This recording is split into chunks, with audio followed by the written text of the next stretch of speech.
嗨，大家好，这里是小乔乔。在我最近的某期视频下面，突然有一位观众老哥暴走，说我一天天的逮着这一个游戏不停的拍。实际上我也不想这么做，在之前我尝试过更新巫师3或者是江毁的视频，播放量都远远不如这个系列，所以我只能被迫待在自己的这个舒适区里。也是因为更新的内容过于垂直，经常性的几个月都难接到一个单子，咱都已经这么废物了，就还请各位老哥嘴下留情好吧。然后我们本期的对决呢有些不一样，在这儿我们的主角是这两门出现于塞瓦斯托波尔战役中的苏军要塞炮。因为官方做的场景过于复杂，所以这里我就用了一个简化的场景来录制视频。根据游戏中的提示呢，我们可以看到这个火炮是名为奥布霍夫的305毫米的52倍镜的1907式舰炮，但 UI 里没有显示它的装甲厚度，然后我在网上查到的资料可能不准确，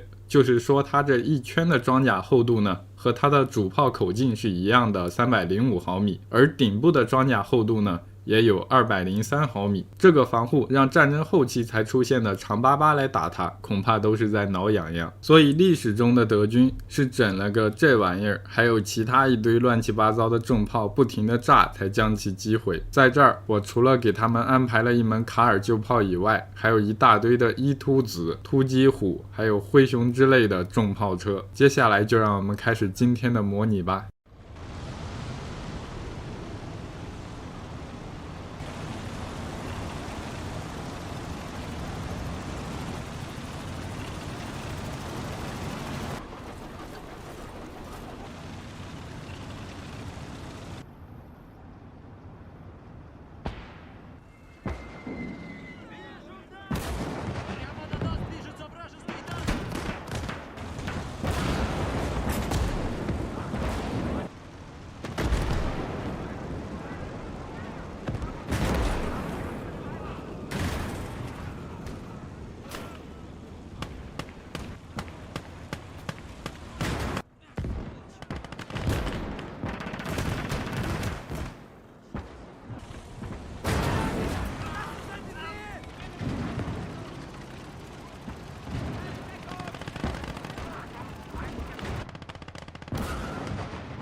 Die haben den Panzer!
好嘞，那么咱们本次的战斗进行到这里就结束了吧。双方打到这儿可以说是两败俱伤，进攻方所剩的兵力寥寥无几，而防守方的2门炮塔都失去了战斗力。其中左边这门贴脸挨了发突击虎的炮弹，它的这些焊接装甲直接崩碎了一地，而另一门则是吃了一发卡尔旧炮，炮塔损坏无法转动，但炮管子没有坏。其实刚才他在贴脸射击这台突击虎的时候，理论上就应该炮管开花了才对，不过游戏模拟嘛，能做到这样已经很不错了。现实中这2门要塞炮也是被卡尔旧炮给击毁的，他们足足抵挡了德军8个月的时间，也算得上是一个英雄级的防御性武器了。在这里还是要向所有为了反法西斯战争做出贡献的人们致敬。好了，咱们今天的看个乐视频到这就结束了。嗨，大家好呀！今天我给大家带来的是一期我自己突发奇想的有趣对决。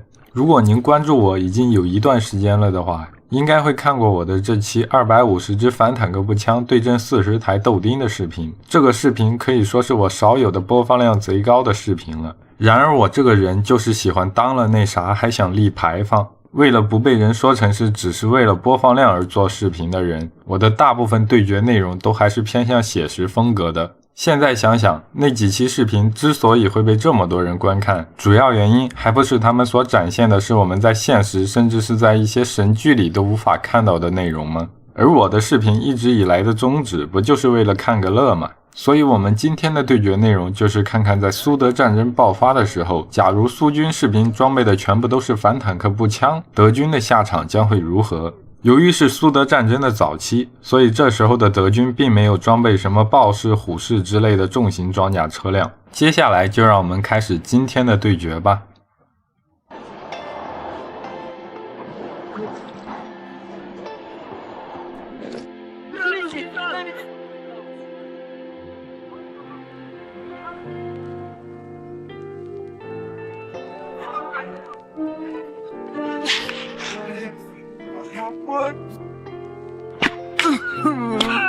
Нога!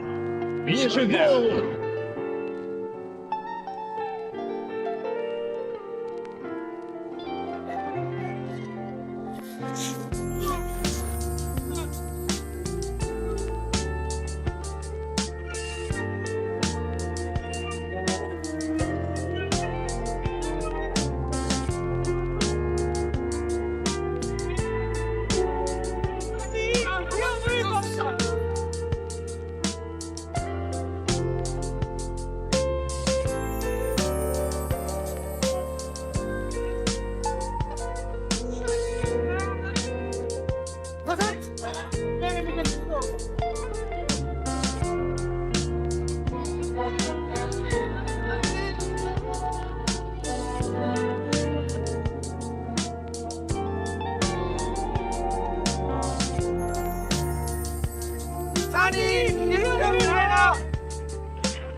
Медика!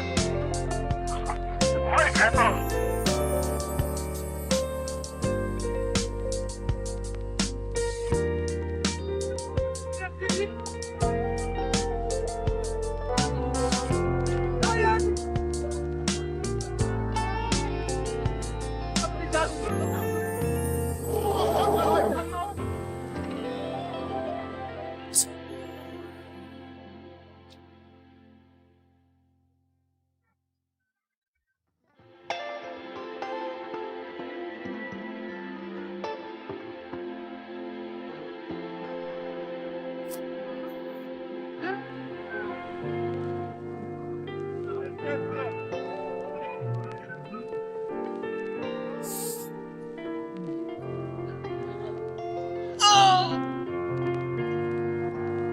好嘞，那么我们本期的战斗到这儿就结束了。虽然这一次我给苏军安排了120名使用反坦克步枪的士兵，但由于进攻中的德军也带了将近1个排的步兵的原因，所以这就导致苏军将大量的注意力给放在了这些狡猾的步兵身上。不过即使如此，本次进攻的装甲部队还是付出了很大的代价。有相当一部分的战车因为被反坦克枪击中了要害而报废，而剩下的那些车子怕是得修理上很长一段时间才能再次投入使用了。也许以后我们可以以这个设定为基础，用一个系列的视频来重演一次二战时期的苏德战争。不过在此之前，还是得先看看本期视频是否能符合大家的口味了。所以还请用你们的一键3连来表达对本期视频的喜爱。我们下期视频再见。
Hello， 大家好，这里是亚亚。由于二战时的法国在很短的时间内就被德国击败，所以有大量的法军装备被德军缴获。而我们今天视频中的主角就是这台被德军命名为 38H 的法国轻型坦克。其实这台车的法国名字是 H39， 开头的 H 大概是霍奇基斯的缩写，而39代表它是39年定型的一款轻型战车。这台车子最大的特点就是它的防护能力非常的好，其厚重的铸造车体和炮塔几乎能给其提供全向的大于40毫米的等效防护。在1000米的距离上，德军当时装备的37毫米战车炮，即使是在背后偷袭的情况下，也很难击穿它的护甲，只有拉近到500米距离的时候，才可以对其造成有效的毁伤。不过这台车的火炮就非常的拉胯了，它装备的是一门33倍镜的37毫米战车炮，并且只能发射没有任何装药的铁坨子，所以当德军的战车在远距离上没法威胁到它的时候，它也不能对其造成任何的伤害。估摸着在这种情况下朝着对方开炮，还没有直接架个大喇叭朝着对方嘴炮所输出的伤害那么高呢。而且由于这台车子使用的是万恶的 APX 单人炮塔的原因，它的车长还需要额外的担任炮手和装填手这2个职位，并且这个厚重的炮塔采用的还是手摇方向机，所以在实际作战的时候，它的炮塔转速也是缓慢的不得了。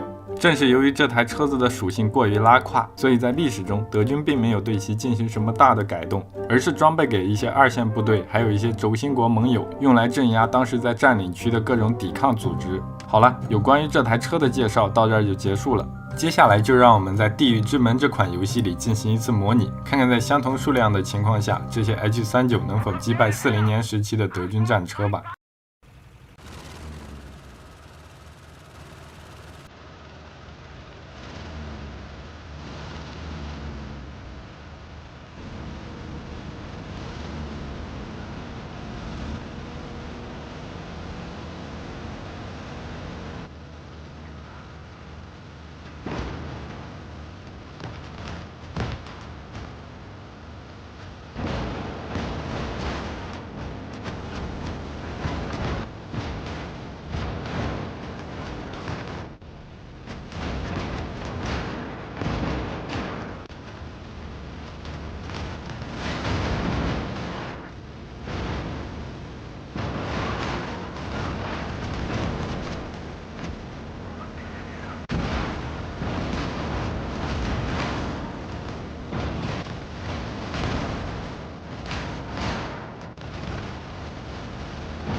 好嘞，那么我们本次的模拟到这儿就结束了。9台 H39最后还是没能挡住数量相同的德军战车，不过德军这边的损失也不算小，防护能力较弱的2号坦克，还有早期型的 38T 和 35T 均被全数击毁。其实在我看来，像是3号 F 还有4号 D 的30毫米护甲，在近距离上也无法抵挡住 H39的攻击。然而由于 APX 炮塔里只有车长一个人的原因，这就相当于是一个人在和3个人斗智斗勇。所以这些因为太怕痛就全点了防御的 H39，最后是明显的输在了人机功效这方面。好了，我们今天的看个乐视频到这儿就结束了。最后不要忘了给你们亲爱的 UP 主丢个3连，我们下期视频再见。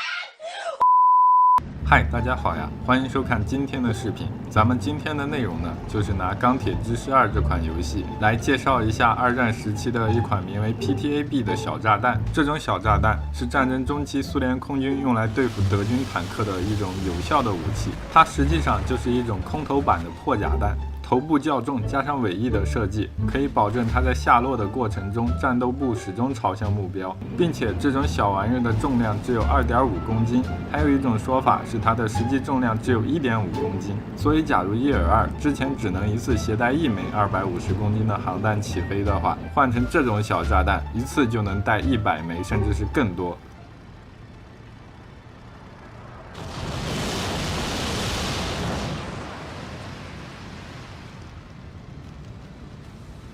这种武器在1943年的中旬被大量生产，它立刻就成为了对付德军装甲部队的有效手段。伊尔2自带的厚重装甲可以使它直接无视纳粹德军的轻型防空火力，顶着炮火将这些小炸弹撒在敌人的头上。如果某个车组能够躲掉一次 PTAB 的袭击，那他们上辈子8成是拯救了世界。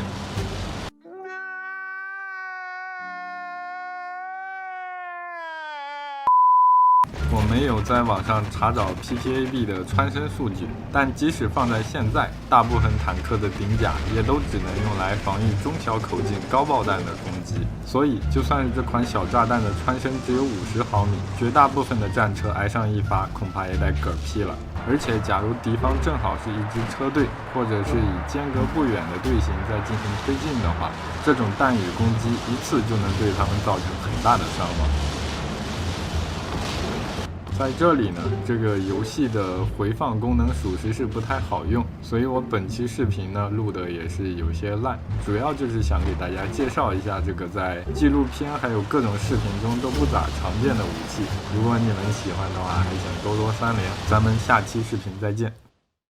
嗨，大家好呀！作为一个老沙盒对决的 UP 了，我个人觉得像是关公战秦琼的对决，大家还是比较喜欢的。然后由于最近我发现地狱之门的 Hot Model 里的冷战单位可以和原版的二战单位同时出现，所以我们今天的对决内容就是看看，假如在巴巴罗萨时期的德军遭遇的是60年代的苏军摩步，下场将会如何？因为是摩托化步兵，所以在这儿他们并没有坦克，最强的战斗载具是我们面前的这台 BMP。 接下来就让我们直接进入正题，开始今天的模拟吧。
好嘞，那么看来我们本次的战斗进行到这里呢，就陷入了一个僵局。虽然交战的双方在武器技术上差不多有着30年的差距，但防守方的 BMP 还有 ASU57在开战后不久便被击毁，剩下的这些步兵们虽然装备有 RPG 火箭筒，但它们的射程极为有限，并不能够用来攻击远处的德军坦克。为此，我还手动的命令他们发起了一次反冲锋，想要在近距离上使用 RPG 敲掉德军剩余的坦克，但这个结果你们也看到了。好了，我们今天的这个看个乐视频到这就结束了。如果你还想看更多的关公战秦琼的对决的话，还请给这个视频多多3连。我们下期再见。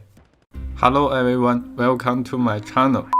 老实说，这种开场白也太搞了。不过我确实是有运营一个同名的 channel， 但可能是因为咱整天都在说中文的原因，到现在也没有多少人关注。所以大家若是有能力的话，还请给咱一点关注支持一下。然后我们本期的对战呢，是前几天的关公战秦琼的延续版。在那期视频下面有观众说，为什么不能让60年代的德军来进攻一下40年代的 S 军？于是乎，在这里我就用到了之前我布置的这个潘菲洛夫28勇士的地图。守军这边大概是一个步兵连规模的防御阵地，他们有一门1902型野战炮和2门部署在侧翼的45毫米敲门砖，而进攻方这边呢，则装备有1台 M48、1台豹1、1台 M41， 还有数台装甲车辆。由于进攻方的武力过于强大，所以在这里我还给守军设定了一个支援单位，这台装备着130舰炮的苏100Y会在开战的第50秒赶到战场。接下来就让我们开始今天的模拟吧。好嘞，在这里进攻方的战车已经发起了攻势。由于这个游戏的战车 AI 在快速移动的时候就会顾不上攻击，所以在这里我将他们的前进速度给限制成了5公里每小时。然后在这边我们可以看到，进攻方的3台主战坦克开局就遭到了守军在侧翼的这个反坦克火炮的打击。没有什么装甲防护的豹1还有 M41此时已经退出了战斗，只剩下那台 M48还在接着前进。然后在这边呢，我给进攻方设定的会有几台 M113在开战的几秒后载着一个班的步兵直接冲锋，他们在出现成员伤亡或者是到达指定的地点之前都不会将携带的步兵班给放下来。不过这样英勇的冲击似乎也会让他们成为守军的优先打击对象。在我们对正面战场进行解说的同时呢，守军的这台支援单位也及时的赶到了。此时我们可以看到，他的主炮似乎是想要瞄准那台正在前进的 M48，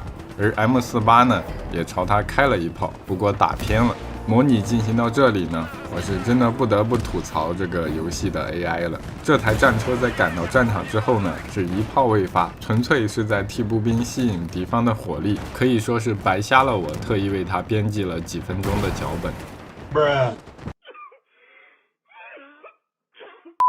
然后这里可以看到防守方的步兵此时也是伤亡惨重，然后这个 M48 呢是直接冲到了这个守军的战壕这里，他的这一愚蠢行为呢，也是很快遭到了防守方步兵的这个反坦克手雷的打击。这一幕其实就挺像那个潘菲洛夫28勇士的镜头的。然后此时侧翼的这个45毫米反坦克炮阵地呢，2台火炮都被完全摧毁了。前来补位的这个炮兵呢，是一脸懵逼的站在这里发呆。除了前线的那台 M48呢，德军这边此时还有一台装甲车辆在全力输出。对于这台装甲车呢，我是完全不认识，但它底盘的模样很像战雷里可以扛2枚反坦克导弹的那台车。在这里，它的20毫米机炮火力十分强劲，而车顶的这个无后坐力炮呢，也是在不停的打这个高爆榴弹攻击守军的阵地。然后在我们刚才观察那台小车的时候，可以看到守军的这台野战炮还是在朝着它开火的。作为一台装甲车辆，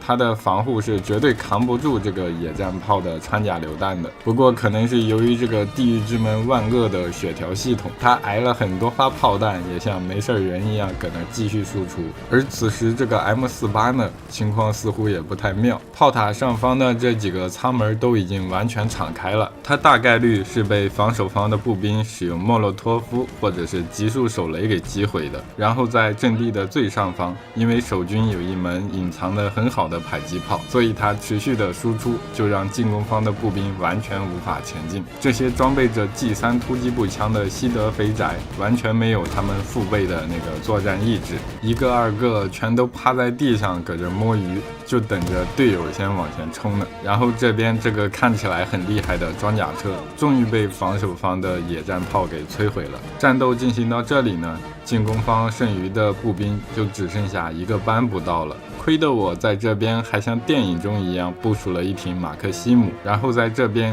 还有一台似乎是拿着 M18改装的弹药运输车，不过它也是很快就被防守方的这个火炮给打掉了。本局的对战结果呢，可以说是非常的残酷，交战双方的人员伤亡都十分的惨重，防守方阵地上幸存的步兵也是连1个班都不到了。好了，我们本期的模拟到这就结束了。游戏毕竟是游戏，这2期的对决中，冷战时期的军队都没有占着什么便宜，不过放在现实中，情况肯定就大不相同了。最后，UP 近期的视频播放也不太理想，如果你们喜欢我的视频的话，还请多多3连给点支持。我们下个视频再见。